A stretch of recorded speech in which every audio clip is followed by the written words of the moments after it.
Got Dan Smith still kicking around, starting his day off the right way with us. Absolutely. You should come in every day and be a part of the show. If you want to give us this spot every day, we'd be just tickled pink. No, I think you should work and do weathers with us and give us your input. I'm not sure my input's terribly valuable, but we talked just off camera about the weather, the storms, the cloud cover, moisture rolling in during the afternoon hours. We had mentioned somewhere that summiting the 14ers or the higher peaks now, people recommend doing it earlier than 1 or 2 in the afternoon.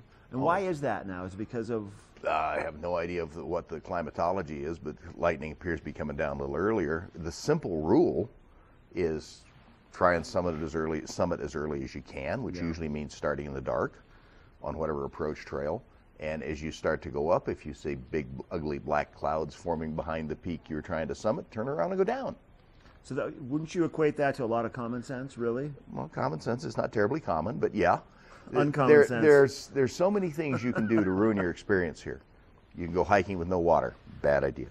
You can go hiking with half a grocery store water bottle, slip a little bit, break it, and now you have no water. Right. You can go hiking without a map. And even worse, you can go hiking with a map but not ever open it. Well, I'm going to be okay, I got a map. No. When you get to the trailhead, you open the map, you find the trail on the map, you look at the trailhead, you get the shape of that trail in your mind, then you fold the map up, put it in your pocket, and head on up. But don't just carry the map. GPS. I've got a GPS, I can't get lost. No, you can real easy get lost. We talk to a lot of people who do not know how to bring up their coordinates in which they are currently residing on their GPS. So it's one thing to have it. It's another thing to know how to use it. Another thing to know how to use it. And there are, as much as trying to learn to climb by YouTube is not really a good idea, you can actually learn to use your GPS if you just look at YouTube. So I got one of those GPS watches. Mm-hmm.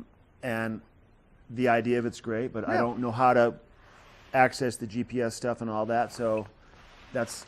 This thing's got more buttons on it, and all I want to do is have it tell me the time. I understand. I know. I carry a GPS and a spot, which is another device you can carry. But it all gets back to lack of preparedness. You're prepared for a nice walk in the woods where every single thing goes right, and most times that'll happen.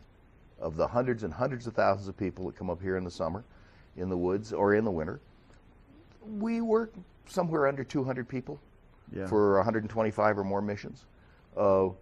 So for most people, obviously, it's working out right.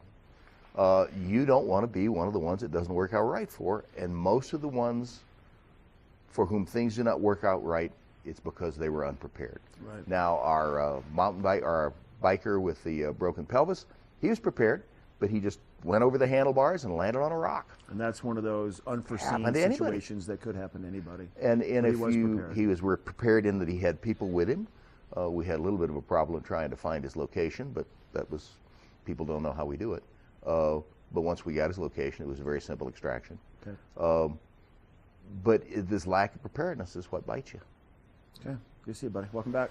We get you Glad next week, to be too? back. I'll be here. All right. Dan Smith on the radio with Vail Mountain Rescue. Hopefully you never have to give this guy a call.